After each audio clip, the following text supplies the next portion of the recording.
Some of the world's most impressive works of engineering are the great buildings, bridges, and towers that constitute such a vital part of our built environment. Consider this great structure, One World Trade Center. At 1,776 feet, it's the tallest building in the Western Hemisphere. This skyscraper's impressive architectural function, enclosing over 3 million square feet of usable space distributed across 104 occupied floors, could only be achievable because of an equally impressive structural system, an underlying steel skeleton capable of carrying incomprehensibly large loads. For the purpose of design, structural loads are often considered in two major categories. Gravity loads, the downward forces associated with anything that has weight, the building itself, occupants, furniture, and so forth. And lateral loads, the predominantly horizontal forces associated with wind and earthquake effects. The structural system of One World Trade Center must simultaneously support gravity loads totaling in excess of 1 billion pounds and lateral load due to wind alone on the order of 10 million pounds. The structural engineers who design systems like this must meet a daunting set of challenges. They must create a design that's safe, beyond the shadow of a doubt, not just today, but over the building's lifetime of perhaps 100 years or more. The design must also be reasonably economical, because no structure will get built if its owner can't afford the cost of construction. And most impressive of all, the design must be completed in intricate detail, right down to the last nut and bolt before construction ever begins. How is this done? How can engineers possibly predict the behavior of such an incomprehensibly complex system with such confidence before the first shovelful of earth is turned? The answer to this question lies in the science of structural mechanics, which will be the focus of this and the following 3 lectures.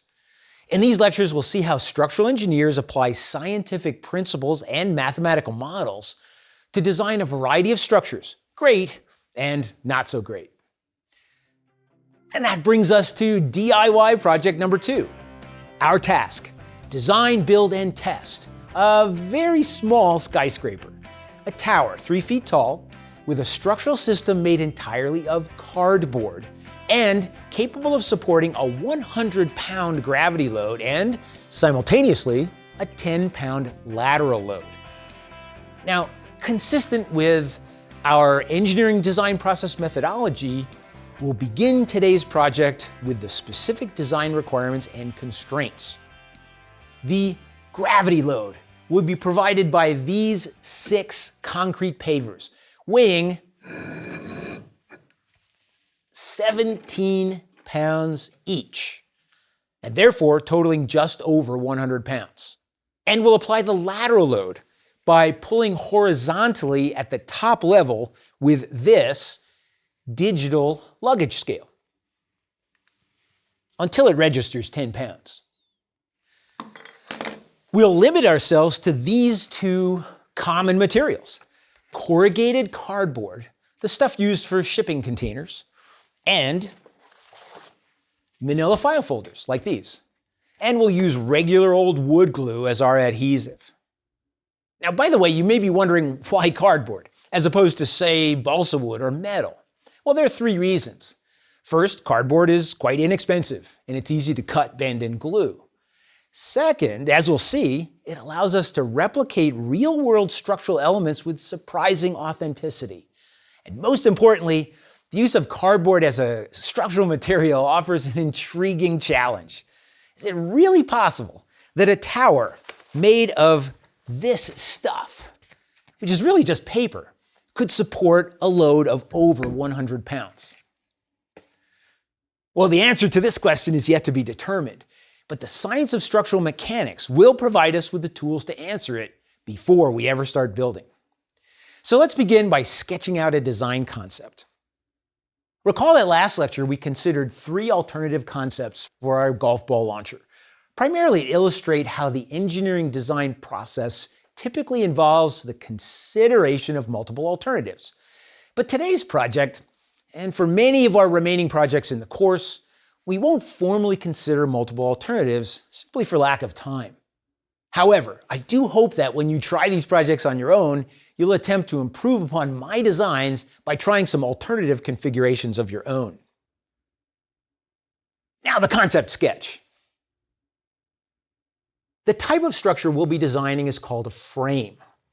As a minimum, this frame must incorporate vertical members called columns, 36 inches tall, and horizontal members called beams. We want the frame to be as wide as possible to minimize its tendency to tip over in response to that 10-pound lateral load, but the column center lines can be no farther apart than 10 inches, so our 1-foot square pavers can sit directly on top of the columns. Finally, because of this extremely large gravity load, we're going to subdivide the tower into 4 stories, thus effectively reducing the length of the individual column segments from 36 inches to 9 inches, for reasons we'll discuss later. Let's pause now to assess the viability of this design concept using a simple model frame consisting of just 2 columns and 1 beam, connected together with a bolt at each corner.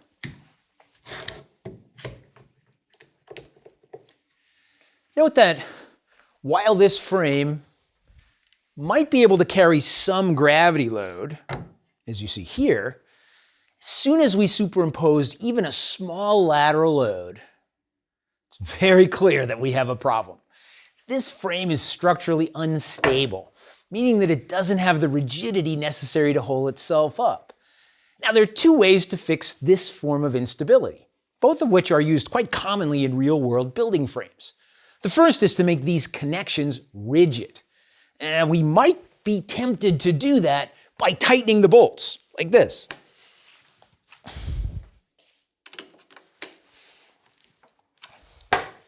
But it doesn't work. The only way to create a truly rigid connection is to use a far more complicated type of connection geometry. Here's a typical real-world rigid connection. And I think you can see that it's way too complex to implement in cardboard. Fortunately, the second approach is considerably simpler, and I'll bet you've already figured out what it is. Let's just add a diagonal, like this,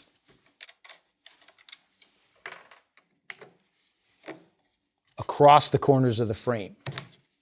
What we've done is to create something called a braced frame. And notice that this configuration doesn't require any sort of special connections. Our single bolts work just fine.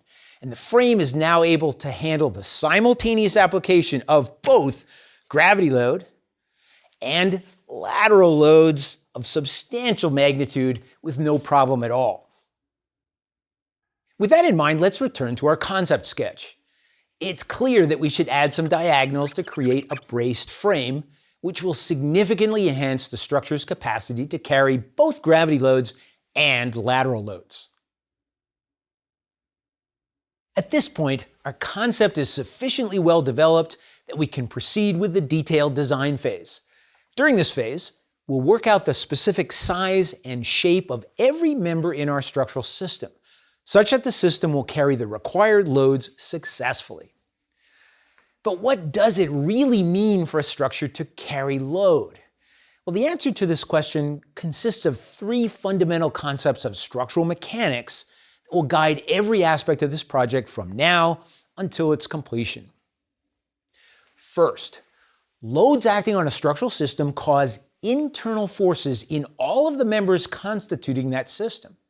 Second, each member has a characteristic strength, which is based on the physical characteristics of the member and its constituent materials.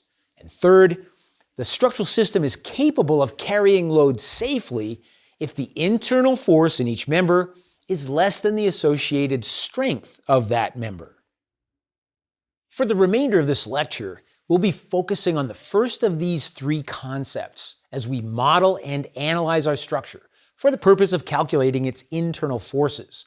Then next lecture, we'll conduct experiments to determine the strength of structural members made of cardboard.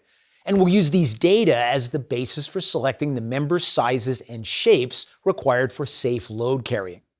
But before we can embark upon the calculation of internal forces, we need to learn how to represent and work with forces mathematically.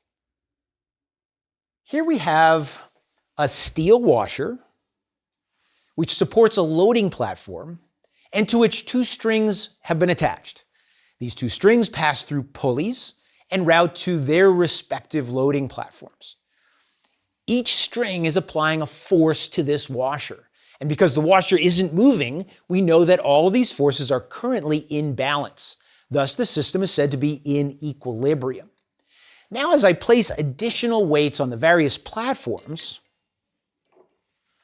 watch how, with each new application of load, the system must adjust itself until the new combination of forces comes back into balance.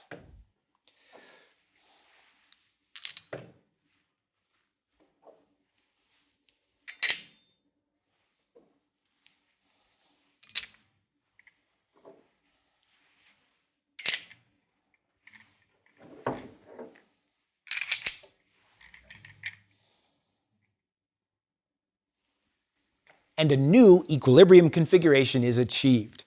Now at this point we have 2 weights on the center platform, 3 on this side platform, and 4 up here on the upper one.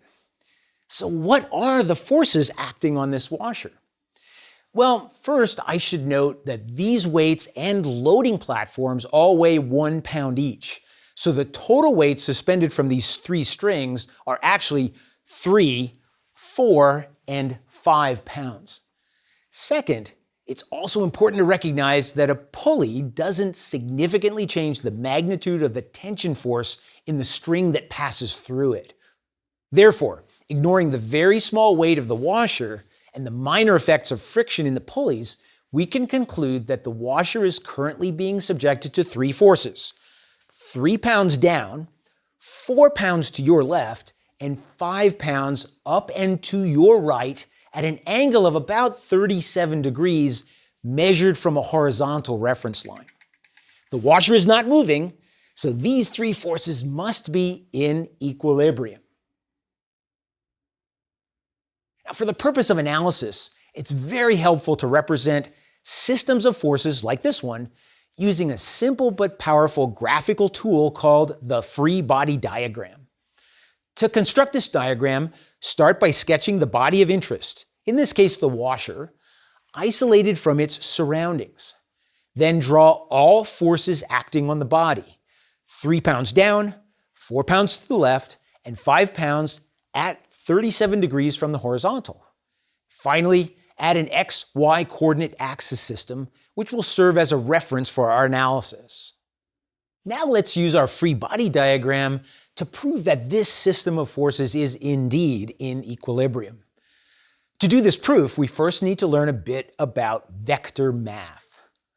A vector is simply a mathematical entity that has both magnitude and direction. A force also has both magnitude and direction, and so the vector is a perfect mathematical tool for representing and analyzing forces. Armed with this definition of a vector, we can now redefine the concept of equilibrium mathematically as follows. If a body is in equilibrium, then the vector sum of all forces acting on that body must be 0. Now, according to the rules of vector math, vectors can only be added together directly if they're oriented in exactly the same direction. Consequently, when we're working in 2 dimensions, there are actually 2 mathematical conditions for equilibrium. The sum of all forces in the x direction equals 0, and the sum of all forces in the y direction equals 0. Now, as shown here, these equations are typically written with the Greek letter sigma, which is traditionally used to mean the sum of in mathematical shorthand. Returning to our free body diagram, well, it seems we have a problem. The 4-pound force is clearly oriented in the x direction, and the 3-pound force is clearly in the y direction. But what about the diagonally oriented 5-pound force? Well, to deal with this force, we must represent it as an equivalent pair of forces, one oriented in the x direction and one oriented in the y direction. This is an extremely important vector math operation that we'll be using throughout the course for a variety of purposes, so please learn it well. Here's how it's done. First, draw a rectangle around the force, like this, with the sides of the rectangle parallel to the x and y axes, and with the original force forming its diagonal. Now the equivalent pair of forces, which we call the x and y components of the original force, are represented by these two sides of the rectangle. Now there are several ways to calculate these components, but the easiest way is to use trigonometry.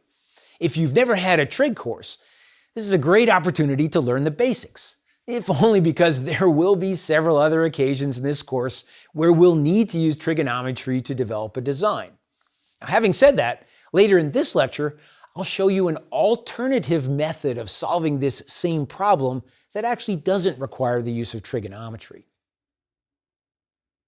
Okay, the basic definitions of sine and cosine are based on a right triangle like this one, consisting of two perpendicular sides and a hypotenuse, with one of the two acute angles designated as A, and with the other two sides of the triangle defined with respect to this angle as the adjacent side and the opposite side. By definition then, the sine of the angle A is equal to the opposite side divided by the hypotenuse, and the cosine of A is equal to the adjacent side divided by the hypotenuse. Translating these definitions to our free body diagram, we see that the cosine of 37 degrees is equal to the adjacent side, it's the unknown x component of the 5-pound force, which we'll call f sub x, divided by the hypotenuse, 5 pounds. Rearranging this expression algebraically, we see that f sub x, the x component of the force, is equal to 5 times the cosine of 37 degrees, which works out to 4 pounds exactly. Similarly, the sine of 37 degrees equals the opposite side, the unknown y component f sub y, divided by 5 pounds. Therefore, f sub y equals 5 times sine of 37 degrees equals 3 pounds. Now this analysis shows that our 5-pound force oriented at a 37-degree angle is indeed exactly equivalent to horizontal force of 4 pounds and a vertical force of 3 pounds. And now we can prove mathematically that this system of forces is indeed in equilibrium. Consistent with our coordinate system, the 4-pound force to the right is considered to be positive and the 4-pound force to the left is negative. Therefore, the two horizontal forces add to 0. Similarly, the two vertical forces, plus 3 and minus 3 pounds, also add to 0. The concept of equilibrium and the two associated equations of equilibrium constitute an extraordinarily powerful problem-solving tool that we'll be using throughout the course. For now, the most important application of these equations is for our structural analysis, the objective of which is to calculate the internal forces in every element of our tower. To set the stage for this analysis, we must first model the structure and its loads. Now recall that in the context of engineering problem solving, the term model refers to a graphical representation of the essential components of the system, defined in such a way that it facilitates the application of scientific principles to predict system performance. To begin this modeling process, we must first recognize that we're actually going to be designing not the two-dimensional frame of our concept sketch, but rather a complete three-dimensional structural system that ultimately will look something like this. Now, this system will consist of two main load-carrying frames, interconnected with some transverse members that we'll be considering more closely next lecture. And because the structure and its loads are symmetrical about this plane, we can conclude that each frame will carry half of the total load and that both will carry the load identically. Thus, we can greatly simplify our analysis by modeling just one frame. Our model will be a complete free body diagram of this single main frame. The body of interest is the frame itself, annotated with all relevant dimensions, and with the letters A through J designating each of the joints at which the frame members are interconnected. Because the 100-pound gravity load will actually rest directly on the tops of the 4 columns, it can be represented as 4 25-pound forces, 2 of which will be applied to each frame, along with half of the 10-pound lateral load, 5 pounds as shown here. And finally, down at the bottom of the columns, where our structure will be supported on its foundation, we have 3 unknown forces called reactions. Now, reactions are forces developed at a structure's supports to keep it in equilibrium with its applied loads.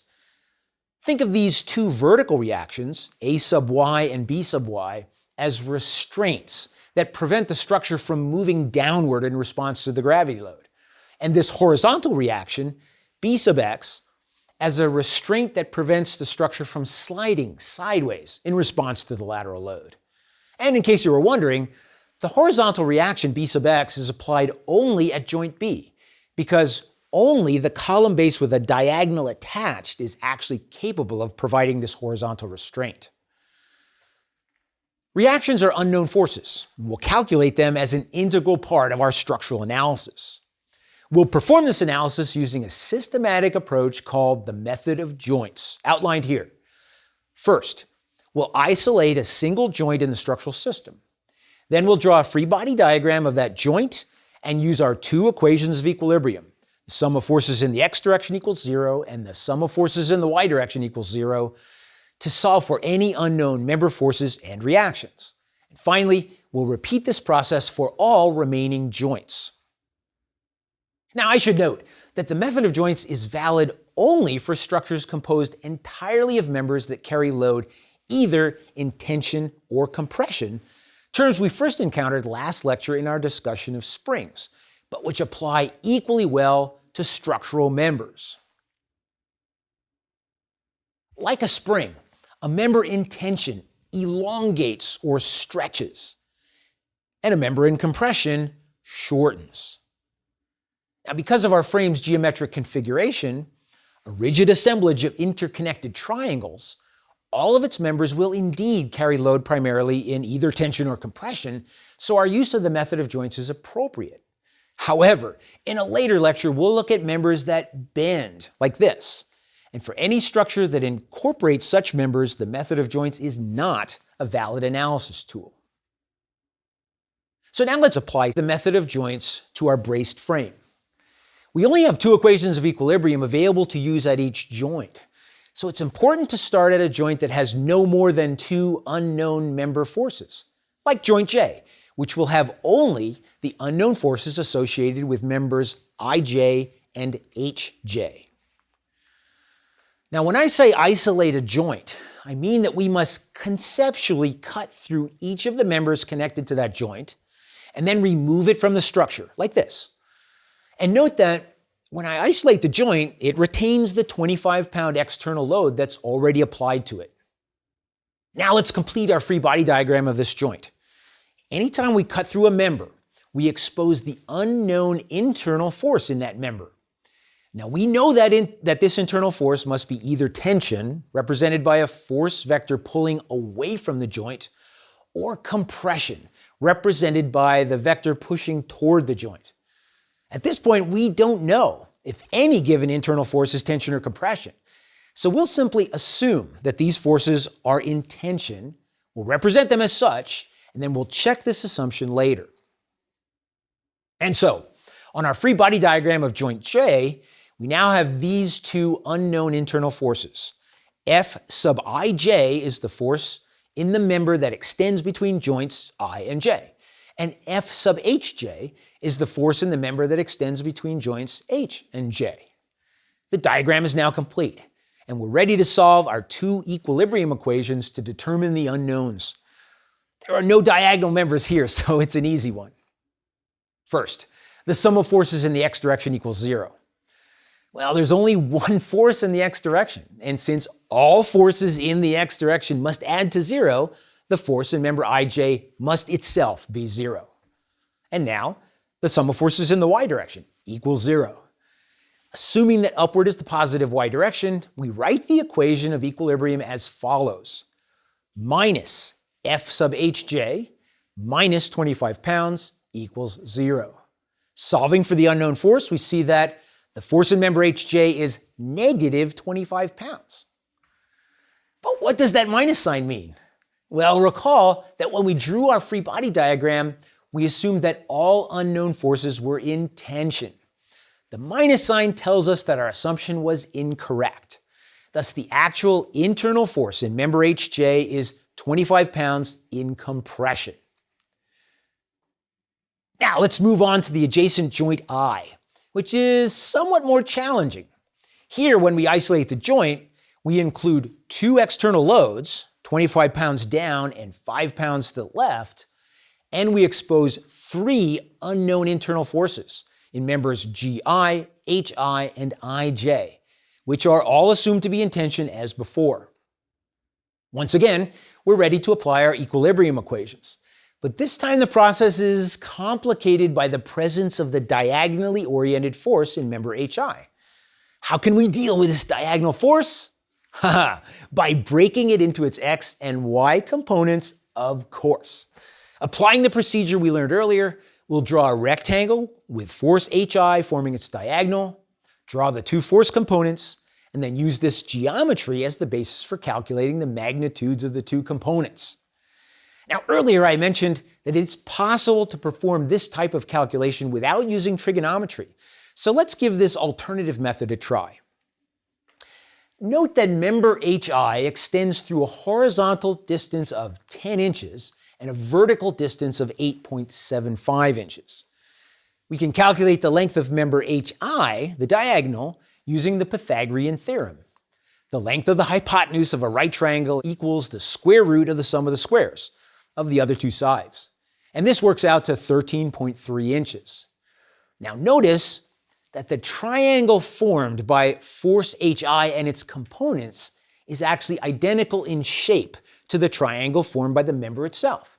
Their corresponding angles are equal, and therefore, by the principle of similar triangles, the ratio of their corresponding sides must be equal as well. Therefore, the ratio of the x component of force HI to force HI itself is equal to 10 divided by 13.3. So we can express the x component as 0.75 times force HI. Similarly, the ratio of the y component to force HI is equal to 8.75 divided by 13.3 inches. And so this y component is 0.66 times force HI. And by the way, you might be interested to know that 0.75 is actually the cosine of the angle at which member HI is inclined, and 0.66 is the sine. But by using the similar triangles approach, we were able to arrive at these values without actually using trigonometry and, indeed, without even knowing the angle itself. So with this preliminary task accomplished, we're now ready to solve our equilibrium equations, beginning with the sum of forces in the x direction equals 0. Assuming that the positive x direction is to the right, the sum of all horizontal force components is minus 5 plus F sub ij plus 0.75 F sub hi equals 0. Now, solving this equation might seem to be problematic because it appears to contain two unknown forces. Remember that we already solved for the force in member ij in our analysis of joint J, and we found it to be 0. Thus, we can substitute F sub ij equals 0 into the equation and solve for the remaining unknown force hi, which equals plus 6.6 pounds. The plus sign means that our initial assumption of tension is correct. And so our final answer is 6.6 pounds in tension. Now for the sum of the forces in the y direction equals 0, assuming that the positive y direction is upward, the equation is minus 25 minus F sub gi minus 0.66 F sub hi equals 0. Having just solved for force hi, we can substitute its value, plus 6.6 pounds, into the equation and solve for the remaining unknown, force gi, which equals minus 29.4 or 29 pounds in compression. Okay, before we press on, it's important to look back and recognize how vitally important it was to start this analysis at joint J, where we were able to use two available equilibrium equations to solve directly for two unknowns. Had we chosen any other joint in the structure as our starting point, we wouldn't have had enough equations to solve for all of the unknown forces. The mathematical solution would have gotten a lot more complicated. Recall that when we analyzed joint J, we calculated the force in member IJ, which then reduced the number of unknowns at joint I, where member IJ is already connected. At J, we also calculated the force in member HJ, which will similarly reduce the number of unknowns at joint H, where member HJ is also connected. Thus, as we analyze this entire frame, it's important to work methodically, stepping from joint to adjacent joint, and always taking advantage of member forces that had been previously calculated. And so, from here, the solution process continues in exactly the same manner, stepping methodically from joint H to joint G, then F, E, D, C, B, and A, solving for all remaining member forces and for the three unknown reactions at joints A and B as well. I've provided the complete analysis in your course guide, so for the sake of time, we can jump ahead to the results here. This graphic summarizes our structural analysis results, and because it's sometimes difficult to attach physical significance to the numbers, I've added color coding so we can see the larger trends at a glance. In this depiction, blue is tension, magenta is compression, and the intensity of color is proportional to the magnitude of internal force. Thus, we see, for example, that both columns are in compression and that the absolute highest magnitude of compression force, 43 pounds, occurs at the bottom of the left-hand column, which we'll call the downwind column. All beams, except for the top one, carry a much smaller compressive force, 5 pounds, and all diagonals carry a small tensile force of 6.6 pounds. Our analysis results also confirm that the structure as a whole is in fact in equilibrium. The total downward load, 25 plus 25 equals 50 pounds, exactly matches the total of the upward reactions. 42.5 plus 7.5 equals 50 pounds. And the 5-pound wind load is exactly counterbalanced by a 5-pound horizontal reaction in the opposite direction. This simple equilibrium check provides a reassuring validation of our structural analysis calculations. This, my friends, is how the science of structure works. And while the process might seem a bit mathematically tedious, the results are both interesting and extraordinarily powerful, as they'll provide the basis for ensuring that our structural system is capable of carrying its prescribed loads safely. Next lecture, we'll put these results to work as we complete our design and build our tower.